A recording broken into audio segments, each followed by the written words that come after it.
Comenzamos una nueva emisión de E vostede quen ven sendo, un programa de entrevistas a personas que están en el camino de su vida y que tienen algo que contar.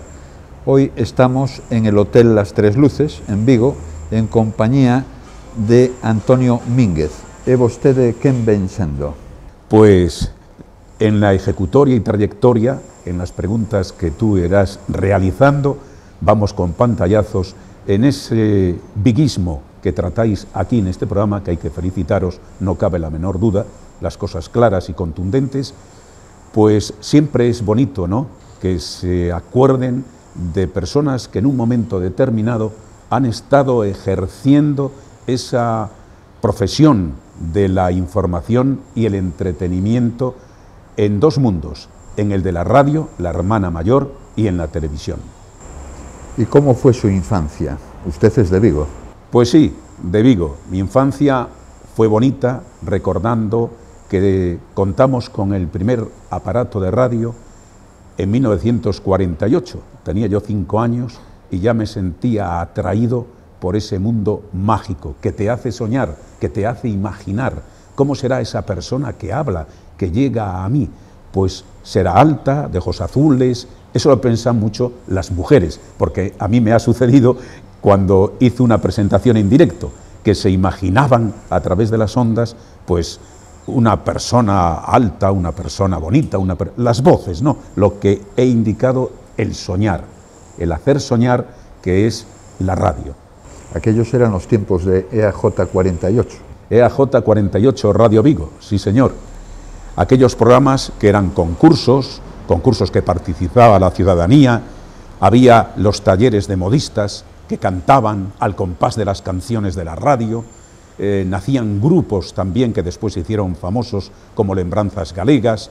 O sea, en una época pues un poco triste, la alegría de la radio por medio de sus canciones, por medio de sus concursos y tantas cosas, y la información local al día que generaban los propios reporteros. No es como ahora que hay que leer todos los periódicos para dar la información. Y era la época de las radionovelas, Amarrosa, etcétera, etcétera. Sí, tenían un éxito, paralizaban incluso a la ciudadanía y protestaban los comercios, las cafeterías, las peluquerías, porque, oye, el serial tal y cual, el serial. Fue impresionante esa época de las radionovelas. ¿Y cómo era la España, cómo recuerda Antonio Mínguez aquella España de la época y aquel Vigo de la época? Pues aquel Vigo de la época entrañable era realmente hermoso, como siempre, ejerciendo esa función por ella misma, la ciudad. No había ayudas y era bonito pasear por la calle del Príncipe o por otras rúas de nuestra ciudad y, por ejemplo, calle del Príncipe, había 5 o 6 zapaterías y todo el mundo trabajaba. Había unas personas de dependientas, otras que ejercían la labor de limpieza y así sucesivamente. Y era pues muy bonito. A mí me gustaba pasear por la calle del Príncipe. Cuando lo hago ahora, pues me entra cierta nostalgia porque todo está muy cambiado. Han desaparecido muchos edificios. El Vigo que se perdió, como dice Jaime Garrido, y es una realidad. Se han perdido muchísimas cosas cuando tenemos unos edificios ejercitados por grandes maestros estudiados que causaban sensación al forastero cuando llegaban aquí a nuestro puerto y daban al Hotel Continental frente y Hotel Universal. Aquello era una maravilla, sensacional, nuestras playas, todo. No es nostalgia, es una realidad. El progreso está bien, pero siempre que se mantenga también lo clásico, porque aquel pueblo que no conoce su historia está verdaderamente perdido. Y lo digo en todos los frentes, Julio. Y aquellos primeros pasos en educación, ¿a qué colegio asistió usted? Pues, ¿Fue un buen estudiante?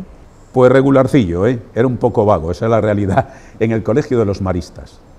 Pero me gustaba la labor de autodidacto. Me llamaban el diccionario porque me dedicaba a leer constantemente, a saber la definición de las palabras. Y eso pues creó un campo cultural bastante amplio. y ya en ese momento sintió la vocación periodística. Pues sí, como he comentado anteriormente, con 5 años que contábamos con aparato de radio, Radio Vigo trabajaba, la única emisora que había, pues de 10 a 13, abría a las 14, de 14 a 17 y después de 20 a 0 horas. Y ya sabes que en esas edades de 5, 6, 7, 8 años te va quedando grabado en tu mente pues una serie de cosas, tanto en ese aspecto, en la pregunta que has efectuado, como en otros muchos, ¿no? Y claro, yo sentía, seguía los programas solidarios con la gente, que había problemas, había que recaudar dinero, pues se ponían en marcha esos programas solidarios, los concursos, la información, dada por aquella gente, aquellos magníficos locutores de unas voces extraordinarias. Tú identificabas la emisora, podía haber 5 emisoras en Vigo, dice, esta es Radio Vigo, esta es Radio Popular, esta es La Voz de Vigo. ¿Por qué? Porque tenían unas voces sonoras, con una dicción perfecta y que la gente se identificaba con ellos. Y después se va usted a Madrid. Pues sí, estaba en Radio Vigo, que comencé a prestar mis servicios en 1965 y en el 72, ese bicho de la radio que quieres llegar a lo que tú soñabas, no despreciando y agradeciendo, como no, a Radio Vigo el que yo pudiera ejercer mi profesión. Pero en el 72, esos partes de Radio Nacional, David Cubedo, Matías Prats, padre, y tantos otros, pues me sentía atraído. Entonces me examiné, aprobé, me eligieron, pero me había casado y entonces la nostalgia, la morriña del galleguiño, dijo, bueno, yo me quedo en Vigo, mis playas, mi verde, todas estas historias. Era director general Adolfo Suárez, de Radiodifusión y Televisión, y para mí pues fue una satisfacción y honor entrar allí y saludar a Matías Prats, a David Cubedo y Juan Antonio Fernández Abajo, que estaba allí de visita, que estaba en Barcelona, en fin, que era un orgullo, porque eran maestros, auténticos maestros de la dicción y que contaban la noticia. Desgraciadamente ahora, pues no sé cómo denominarlos, con todo el respeto, en 5 minutos o en 1 minuto quieren dar un montón. Entonces yo no me entero si hablan de algo trágico, si le ha tocado a alguien la lotería o cualquier otra circunstancia. Lo digo siempre respetando a todo el mundo. Ellos no tienen culpa, son situaciones. Antes había cuadros de locutores y entonces había redactores que escribían para los locutores. Y digo una cosa más, el redactor escribe una noticia, se la da al locutor y la lee perfectamente, mejor que el que escribió la noticia, porque dice, no, es que el que la escribe sabe mejor cómo tiene que enfocarla. No, digo claramente y contundentemente que mejor lo da un profesional de ese estilo. Tenemos el ejemplo que siguen triunfando, Pedro Piqueras, Matías Prats, Ana Blanco, y en la radio, los monstruos como siempre, Luis del Olmo, también Iñaki Gabilondo y tantos otros, Carlos Herrera, etcétera, etcétera. Sin embargo, en aquella época los presentadores de televisión y los locutores de radio no eran las estrellas mediáticas de hoy en día, ni cobraban tanto. No, por supuesto, pero calaban hondo. Hoy tienen un apoyo que la prensa, la radio no necesitaba de la prensa. Hoy ya sabes que también tienen que echar mano de este medio.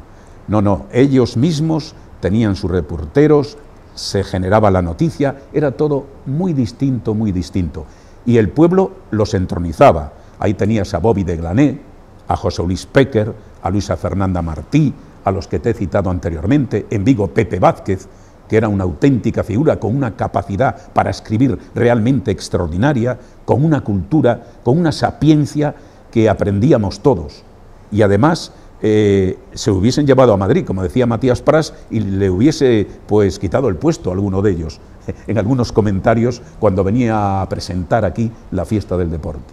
¿Y el periodista nace o se hace? Pues yo creo que se nace y después se va perfilando, se les tiene que ir educando. Por ejemplo, a nosotros antes, oiga, usted no puede decir ciudad, dirá ciudad, o no dirá dirá para, tomado, dejado. O sea, se cuidaba mucho todo eso, el léxico, se cuidaba el fácil verbo que no verborrea que existe ahora. Tenía por axioma el fácil verbo. insisto, no la verborrea.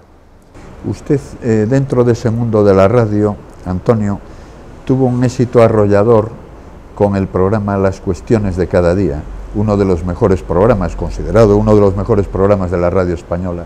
Efectivamente, abrí al público la posibilidad de conectar con los concejales que acudían a la emisora a tumba abierta con las dos líneas para que dijeran, necesitamos esto.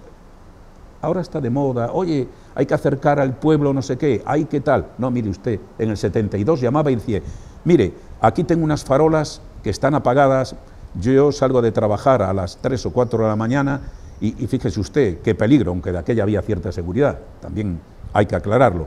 Pues a la semana siguiente venía Agustín Arca, que era uno de los pioneros, u otro concejal, y bueno, está resuelto. Hay una oquedad tremenda, se puede uno partir la crisma en la acera, en la calzada. Pues eso, esas pequeñitas cosas de cada día, en 1972 hasta 1999, que dirigí Las Cuestiones de Cada Día, fueron miles y miles de soluciones, se acercaba esa posibilidad al pueblo.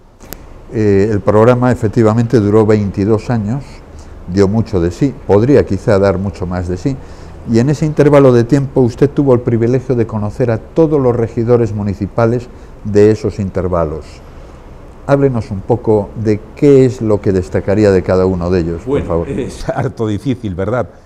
Porque había entrevistado a Emma Bermello, también a Manuel Soto, a Carlos Príncipe, a Manuel Pérez, Lois Pérez Castrillo, también a Corina Porro, en fin, desde ahí hasta ahora todos intentaban hacerlo lo mejor posible, con sus fallos, lógicamente, y sus virtudes. Es otro mundo, cada primer regidor municipal tenía su forma de actuar. Entonces, en este caso concreto es una buena pregunta, pero con la dificultad de tener que valorar unos de otros, ¿no? Yo valoro dentro de esto que estamos comentando la labor de los concejales delegados, que son concejales delegados, pues de Agustín Arca. Era un hombre que empezaba a las 7 de la mañana, lo llamabas a la 1 o 2 de la madrugada y ahí estaba para solventar papeletas. Y los alcaldes, pues cada uno intentaba, dentro de las posibilidades de la época, hacerlo lo mejor posible, ¿no? Sí, Antonio, me gustaría hacerte una pregunta un poco quizá comprometida, ¿no? ¿Qué opinas del Vigo actual y de su regidor actual, don Abel Caballero? Bueno, Abel Caballero está trabajando activamente, preocupando con sus defectos, que también los tiene, y sus virtudes. Está preocupándose mucho por el vigués de a pie, porque aunque parezca una tontería, eso lo viví yo cuando me preguntabas por el antiguo, por el anterior, por los anteriores alcaldes, de que se colocaban banquitos, etcétera, etcétera, se arreglaban las luces, se arreglaban las oquedades en la calzada, las aceras, todos esos asuntos. Pero ahora el alcalde también se acerca a estos ciudadanos que le piden ese banquito, porque son ocupados por mucha gente mayor, que está cansada, que está agotada, etcétera, etcétera. Y lucha por Vigo, porque Vigo es una ciudad realmente que produce energía propia, no necesita de nadie. Pero es importante que haya alguien que la defienda y que no nos llamen localistas cuando defendemos a Vigo, porque lo que somos es que queremos lo que nosotros merecemos. Por lo tanto, pues está haciendo, insisto, defectos también, pero con sus virtudes está luchando y diciendo que Vigo tiene que tener lo que realmente se merece. Y después de esa etapa de ese programa radiofónico, usted entra a formar parte de Televigo con El Tranvía, un programa carismático dentro de lo local y a lo mejor que podría haberse extrapolado fuera. Háblenos un poco, por favor, de ese programa. Pues sí, con orgullo y satisfacción, con humildad, decía Antonio Machado que las coplas no son hasta que el pueblo no las canta y las entroniza. Pues este programa el pueblo lo entroniza. Todavía, desde el 2008, me paran por las calles, pero son, al cabo del año, unos cientos de personas. Señor Mínguez, el tranvía, un programa humilde, sencillo, pero que caló tan hondo, que por eso la gente lo recuerda. Entonces estudié cómo llegar al pueblo, cómo pueden participar. La medicina, el mundo de la medicina, eso ya lo tenía en la radio en 1978, los especialistas, y en vivo y en directo para que la gente les preguntara. El apartado de la tertulia deportiva, donde el aficionado daba su exposición, no los medios de comunicación que algunos dicen amén, amén, amén. No, mire, yo pago, soy abonado y quiero dar mi opinión. Facilidad. Después la tertulia del tranvía, donde se trataban diversos asuntos, no todos municipales siempre, el edil de turno, etcétera, de cualquier partido, no, había que cambiar para atraer a la gente. Y se hablaban de muchas cosas más. Por eso el tranvía fue un impacto realmente extraordinario en la ciudad. Tengo miles de anécdotas. Te puedo contar que, por ejemplo, en Segovia, en el mesón del mesonero segoviano, valga la redundancia, que hay un nieto ahora, pues fui a pedir mesa y dije, bueno, a ver a qué hora puedo acudir porque mi familia está aquí en un hotel y a ver si están preparados. Regreso para indicarle la hora en que vamos a ocupar la mesa y nos dice, usted no puede venir de incógnito. ¿Cómo? Me quedo sorprendido, Dios mío, en Segovia, pero esto es imposible. ¿Qué ocurre? Que habían salido dos parejas y dicen, mira, ahí está Antonio Mínguez, el del tranvía. Y en Sevilla, cuando jugó el Celta el partido de la Copa, y parábamos, lógicamente, y entonces había más vehículos que con las gentes que querían acudir a ese encuentro y, señor del tranvía, ¿qué? A ver qué sucede, señor del tranvía. Entonces fue un programa realmente impresionante, humilde, como hay que hacer las cosas y no creerse más que nadie porque eres popular o porque la gente te quiere. Una de las cosas, Julio, que más siento profundamente es que los méritos los da el pueblo, no una empresa que tengo muchos, la verdad, muchos reconocimientos, pero quiero decir, el pueblo, ese de cada día, porque después las medallas se pueden repartir. Y eso es una satisfacción, no te olvidan las cuestiones de cada día, todavía de la radio. Y lo del tranvía, eso es un fenómeno realmente que había que estudiarlo porque fue verdaderamente impactante. Y con el grupo de gente joven, de Televigo. Porque detrás habría un equipo también ahí apoyando está, por eso programa. es lo que quiero constatar, porque uno sí puede dar el rostro, pero detrás están las cámaras, detrás está el realizador, detrás está el que cuida, lógicamente, de la iluminación, gentes, es un equipo. Sin ese equipo no se hace nada. La gente que nos está ahora viendo seguramente desconoce los preparativos que conlleva la emisión de un programa como aquellos que ahora comentamos de El Tranvía. Sí. O las cosas de cada día, ¿no? Sí, una lista inmensa que iba perfilando, medicina, justicia, que tenían un éxito también tremendos, como el debate. El debate, yo no hacía los debates estos típicos que se hacen ahora, no, buscaba parejas homosexuales, ¿se pueden casar? Bien, un teólogo, un homosexual, una lesbiana, etcétera, etcétera. Carné por puntos. La delegada de tráfico, la Guardia Civil, asociaciones pues, de transportistas, de taxistas, etcétera, etcétera. Buscaba siempre la actualidad, como si fueran programas generales, programas a nivel nacional, pero que tenían un interés en cualquier punto de nuestra España. Por lo tanto, también ahí fue otro éxito cuando el Prestige, no solamente a ver el chapapote y tal, algo tan tremendo y horroroso, sino a ver técnicos en la materia, químicos, qué consecuencias puede haber, el AVE en Vigo, pues Víctor Moro y tantas personalidades, eso se abrió así, de una forma grande, y también había alcanzado un éxito enorme, dentro, insisto, con un equipo y con la humildad.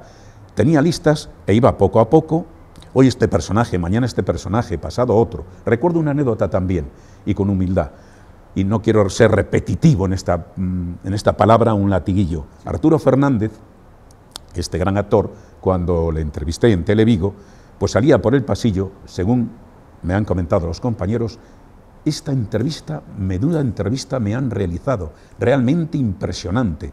Me han preguntado cosas que no es lo habitual. A donde voy a actuar, todos me preguntan lo mismo.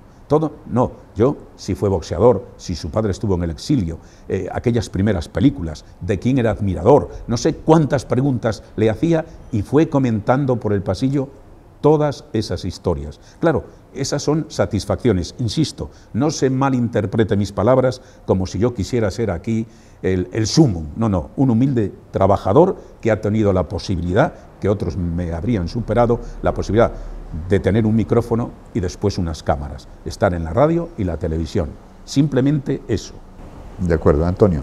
Ahora debemos de hacer una parada para publicidad y volvemos en breves instantes.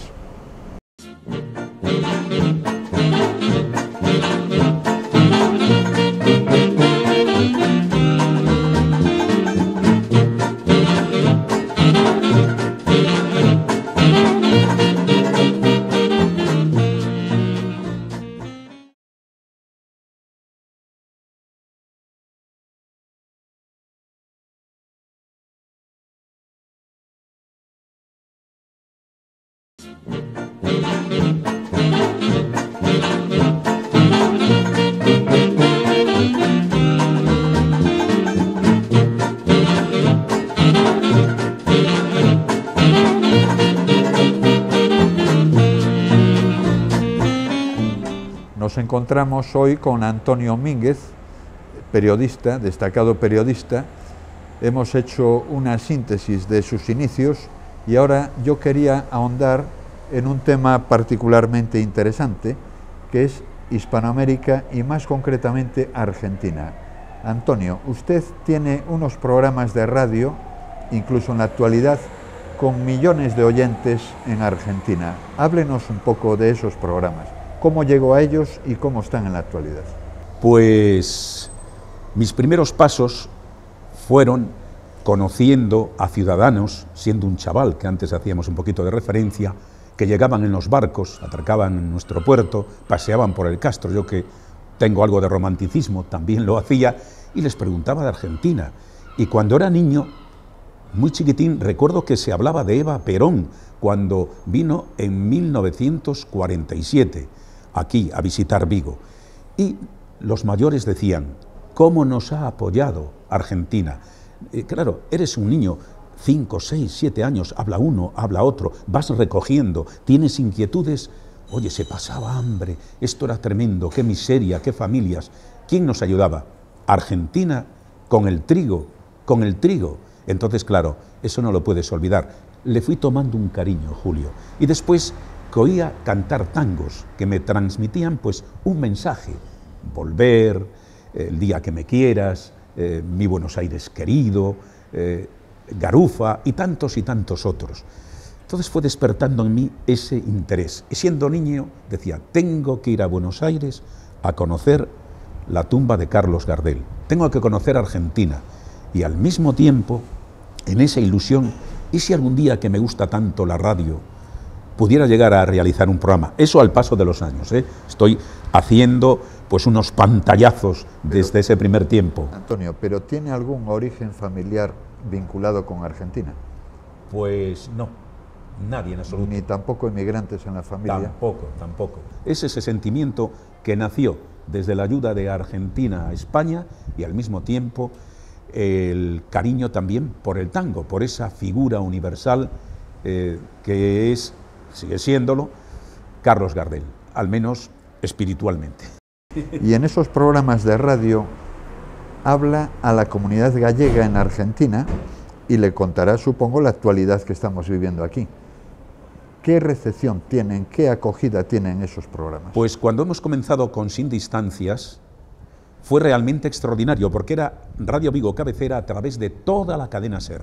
Teníamos un apartado denominado Reencuentro, donde nos escribían de allá y de aquí. Allí, claro, estaba la emisora Radio Splendid, después transmitimos por Radio El Mundo. Ellos ejercitaban esa labor de recoger las peticiones de los ubicados en Buenos Aires o cualquier parte de Argentina.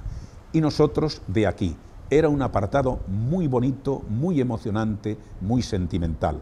Dábamos las noticias, entrevistábamos a personajes, a Camilo José Cela, a Torrente Ballester, retransmitimos la llegada de Alfonsín para recoger el premio Príncipe de Asturias, muchísimos personajes, Albor siendo presidente, un enamorado del programa, Domingo García Sabel, delegado del gobierno, caballeros donde los hubiere, los que he citado, en fin, música, muchos personajes. Ahora tendría que traer una lista y, a pesar de que es un programa con tanto tiempo, el que tenéis, el que habéis puesto en marcha, que es una enorme satisfacción, yo creo que va a causar impacto. Está comenzando el rodaje, pero unos a otros se dicen, oye, mira, esta cosa ha salido, pues tal persona, la parte humana, vamos a conocer más de él, no lo habitual que sale siempre en diferentes frentes, sino esta historia. Y Sin Distancias fue un impacto, llegó a alcanzar los 700.000 oyentes, los 800.000 oyentes,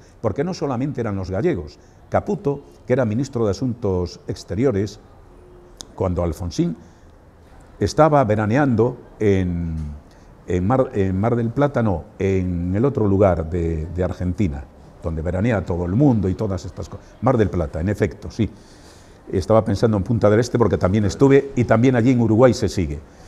Y estaba, claro, en el restaurante, era gallego el señor, y entonces ponía la radio. Pero ¿cómo saben ahí que vamos a acudir a visitar España, como tal? Pues por medio del programa.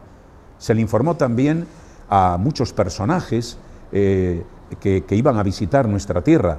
Claro, ¿cómo es posible? Porque había un programa transcontinental, el primero vía satélite, porque desde Radio Galicia de Santiago hizo uno puntual, Castelao y otros personajes de Galicia, pero el que tuvo continuidad, el que ha causado impacto en un libro que editó la Xunta de Galicia, el más importante, que habla de los programas en el exterior, el más importante es este, Sin Distancias, y después pues concluyó. ¿Por qué? Porque al estar en una cadena, hoy fútbol, mañana baloncesto, no sé qué, pues después de 6 años tuvimos que concluirlo porque no podíamos transmitir de esa manera, por el horario y por la diferencia. Entonces se creó Recorriendo España. Entonces se divide en política, economía y cultura. Un elevado porcentaje... En la actualidad se está metiendo. Sí, en la actualidad se está metiendo. En un porcentaje muy grande de Galicia, un 5% para Asturias y también el resto del Estado. Y se hacen entrevistas. Se hacen entrevistas también. O sea, a pesar de que ahora no esté transmitiéndose simultáneamente entre Galicia y Argentina. ¿Y qué recibimiento encuentra Antonio Mínguez cuando viaja a Argentina con esta relación descomunal de oyentes que tiene? Pues hice varios viajes y en los 2 homenajes, en el primero fueron unos cientos de personas, realmente extraordinario. Con toda mi familia había acudido allí a este homenaje. Mi mujer sí tiene familiares allá, y después en el segundo también fue aquello fue impresionante, y según me iban obsequiando diferentes entes y demás, se levantó un jubilado, nunca olvidaré, y dice: señor Mínguez, nuestro obsequio es estar con usted, que tanto le debemos, porque como jubilado, que el dinero no nos llega apenas, cada uno nos pagamos nuestra entrada, no es como cuando van los políticos, que son invitaciones. Esos cientos de personas, esas miles de personas estaban allí, y ese era el obsequio. Realmente emocionante. ¿Por qué? Porque yo hago ese programa hacia las personas que no han podido retornar, que no tienen posibilidades. Hay mucha gente que regresa, ha tenido suerte en su vida, económicamente están muy bien, y en verano acuden aquí. Pero, ¿y esa legión de ciudadanos que en su día se marcharon y no pudieron retornar? Pues yo le cuento lo de sus pueblecitos, porque tú puedes sintonizar pues a nivel nacional la española o la gallega, pero son unas noticias puntuales. Entonces yo pienso en el pueblo de cada ciudadano, en el Valmiñor, pienso en Musía, pienso en Allariz, pienso en Ourense, pienso en Ocarballiño, de toda la región gallega, para transmitirle las noticias a base de pantallazos, pero les satisface. Incluso en el fútbol, en la serie regional, solo con nombrar su pueblecito se sienten orgullosos. O sea, son vivencias realmente extraordinarias, porque por encima de todo está eso. Cuidado, lo hago con cariño y amor, no por razones económicas. Razones económicas, cero. Nunca lo he comentado. Razones económicas, cero. Simplemente por vocación periodística. Exactamente. Lo digo con claridad meridiana. Antonio, y si tuviera que vender a Argentina, ¿qué destacaría de Argentina? Hombre, Argentina se nota que ha sido un país realmente hermoso, económicamente fantástico y culturalmente extraordinario. Culturalmente extraordinario, por la Valle, por Florida, aunque van desapareciendo ahora cines, teatros. La primera vez que fui, un taxista... ¿Cuántas veces ha estado allí? Perdón. Pues sí, he estado, yo creo que he estado, vamos a ver, 7 veces. 7 veces, pero en los homenajes concretamente fueron 2, aunque quieren hacerme otro. Pero bueno, eso ya es harina de otro costal. No, y hay que comentarlo. Y cogí a un taxista y entonces iba comentando, bueno, ¿y qué tal hoy? Pues tal obra de teatro, tal de Chekhov, tal de Jacinto Benavente, Zarzuela, pero este es un taxista, con todo el cariño y respeto, qué enterado está de la parte cultural que se está desarrollando en Buenos Aires, en esa población que debe ver ahora 45 o 49 mil taxis. O sea que es impresionante, la verdad.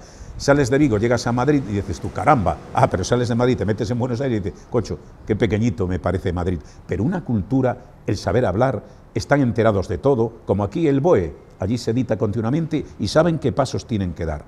A pesar que algunos pueden ser, no, los porteños un poco tal, pero no, y emplean muy bien la gramática, como debe ser la gramática.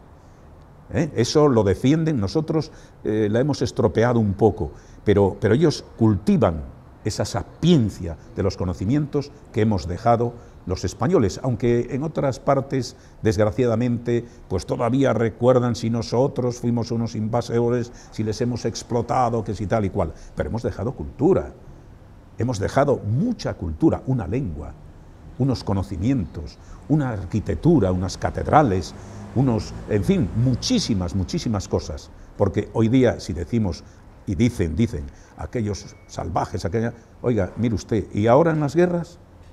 Hoy no tendría que haber ningún conflicto bélico, eso está claro, porque más conocimientos, más cultura, y se cometen verdaderas barbaridades. Eso sí, hay que reconocerlo, y Argentina quiere mucho a España, cuidado. ¿Y a Antonio Mínguez le hubiera gustado haber nacido en Argentina, de no haber nacido aquí? Hombre, pues sí. Yo la primera vez que fui por Buenos Aires y caminaba el farolito de la calle de Arrabal, todas estas cosas, fui a la Chacarita a ver a la tumba de Gardel, que por cierto, constantemente, continuamente, tiene un pietillo encendido, la figura de bronce, está todo amarillo y se apaga. Cualquier ciudadano se encarama y enciende el pitillo de Carlos Gardel. Y después una cantidad de placas. Carlitos, gracias por los favores recibidos. Ana, año que estamos ahora, ¿no? 2014, año 2013, año 1900, no sé, porque claro, tienen que ir renovando. Pues constantemente, es algo grandioso. Y cuando Argentina está bien, dice, che, Gardel sonríe. Uy, hoy el mudo, o el bronce que sonríe, tiene varios apelativos, o el chico del Abastos, hoy no sonríe, quiere decir que la cosa está mal. Es así. Antonio, y en Argentina lo han distinguido con alguna condecoración importante, por la labor quizá que está realizando a través de la radio. Pues el reconocimiento, la Orden de Mayo al mérito en el grado de oficial. Ha sido realmente hermoso y conseguí algo importante, es que tenía que ser en suelo argentino la entrega. Primero estuvo aquí la fragata Libertad, después estaba ausente el embajador en aquel momento, después tendría que ir a la embajada a Madrid, pero logré que fuera en el Teatro García Barbón, se puso la bandera argentina y yo dije, en este trozo, vamos ustedes a comprenderlo, de tierra argentina se me va a condecorar. Y claro, se evitó pues hacer toda esa parafernalia que sería una cosa sensacional. Humildemente, en mi pueblo y en ese trocito al lado de la bandera argentina, se me entregó la condecoración. Pero el motivo de la condecoración, ¿cuál fue? ¿El programa de radio quizá? Todo, el homenaje a Garcel, el programa de radio, el cariño por Argentina que demostré cuando fue lo de las Malvinas. Esto lo habíamos hecho en el Teatro Salesianos, entonces todos con banderas argentinas, hicimos un programa, se recaudaron fondos y suprimimos la cena, que después hay una cena entre varias personas que quieren acudir, pero que es un poco reducida, ¿no? 100 y pico de personas nada más. Y entonces suprimimos la cena, pero el homenaje lo hacemos porque Argentina está ahí y nosotros tenemos que ser solidarios con el pueblo que nos ha ayudado en momentos amargos y duros. Ese era Argentina. Gran Bretaña ya era otra historia. Y en cuanto al homenaje a Carlos Gardel, que se repite, tengo entendido, cada año, Pues sí. Seguramente a nuestros telespectadores les interesará saber en qué fechas se celebra y en qué consiste exactamente. Pues sí, se iba a realizar el día 26 del mes de junio, pero por diversas circunstancias hay que trasladarlo a los primeros días de septiembre. Es la primera vez que sucede esto. Siempre se busca, Gardel murió el día 24, y siempre se busca una fecha cercana. Aquí está Lara, nuestra cámara, que ha estado grabando muchos programas y sabe que revienta el teatro. No hay capacidad para poder albergar a tantas personas. ¿Qué figuras han participado? Bueno, han participado pues Imperio Argentina, que trabajó con él en 2 películas, vino Encantada, lo que son los artistas de antes, famosísima, grabó en Alemania, bueno, extraordinaria. Le había llamado el Banco de la Provincia de Buenos Aires porque se iba a hacer la Semana de Gardel y entonces querían que estuviera ella, que había trabajado con Gardel, pero le daban una importante cantidad de dinero, pero se había comprometido con nosotros de venir aquí al homenaje a Gardel. Incluso le había llamado: oye, Imperio, perdona, por favor. No, Antonio, yo doy una palabra, pero puedes venir para el siguiente año. A lo mejor el día siguiente año no estoy aquí, voy al homenaje a Gardel. Carlos Acuña, que imitaba a Gardel, tenía su estilo, que también fue un gran impacto, una pléyade de cantantes realmente extraordinarios, de gran prestigio, de gran trayectoria, y tuvieron pues mucho impacto. Es algo que está vivo, porque claro, los estilos musicales de ahora los encuentras en cualquier momento los encuentras en todos los medios de comunicación, etcétera, etcétera, pero la difusión está todos los días. Lo de Gardel, patrimonio de la humanidad. Vamos ahora, que estamos cercanos aquí, al Corte Inglés, y nos encontramos allí los discos de Gardel que cuestan tanto como uno de los actuales. Ese es un ejemplo que siempre pongo para valorar la importancia, no solamente en el mundo hispanoamericano, de habla hispana, sino que vas a Japón y conocen los tangos de Gardel, y vas a otros países y también conocen los tangos de Gardel. Hubo 2 figuras realmente extraordinarias en Hispanoamérica: Carlos Gardel y Jorge Negrete. Jorge Negrete, que iba para ópera, que he dedicado muchos programas y ustedes lo reclaman, porque también todo esto tiene su público. Y estas 2 figuras que son universales. El otro día, en las canciones de Negrete, estuve leyendo un reportaje de Spartaco Santoni y resulta que en la antigua Yugoslavia se vendían e imitaban y veían las películas de Negrete. Y Plácido Domingo dijo: para mí Negrete es el non plus ultra de la canción. Y le preguntabas a Alfredo Kraus: ¿qué música escucha usted? Yo, de vez en cuando, pero cuando quiero, me pongo a Jorge Negrete. O sea, todas estas historias, a pesar de que ahora fallece algún personaje, etcétera, etcétera, claro, los redactores y toda esta gente está vinculada a los estilos actuales. Entonces, si una figura de hace 10, 15, 20 años, le dan un relumbrón. Hay figuras en cualquier arte, en el cine, etcétera, etcétera, que hay que saber un poquito de la trayectoria, antes que estudiar quién fue este personaje, o he oído hablar, o mi abuelo, o etcétera, etcétera, o mi bisabuelo me puede comentar algo al respecto. Julio. Antonio, y después de trabajar para enlazar Argentina, Hispanoamérica con España, y más concretamente con Galicia, ¿el gobierno gallego o el gobierno español ha tenido algún tipo de reconocimiento con usted? Pues no, de momento no. Sí saben en la Xunta de Galicia, porque han editado ese libro y todas estas cosas, pero no. Lo importante es el pueblo. Y usted, como periodista, antes de terminar, ¿qué consejo le daría a la gente que comienza en su andadura en el mundo del periodismo?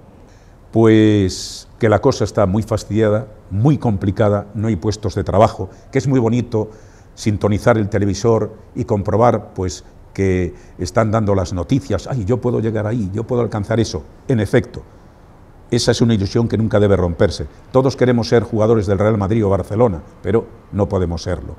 Y sobre todo, humildad y aprender, poner el máximo dentro de los contenidos que nos van preparando.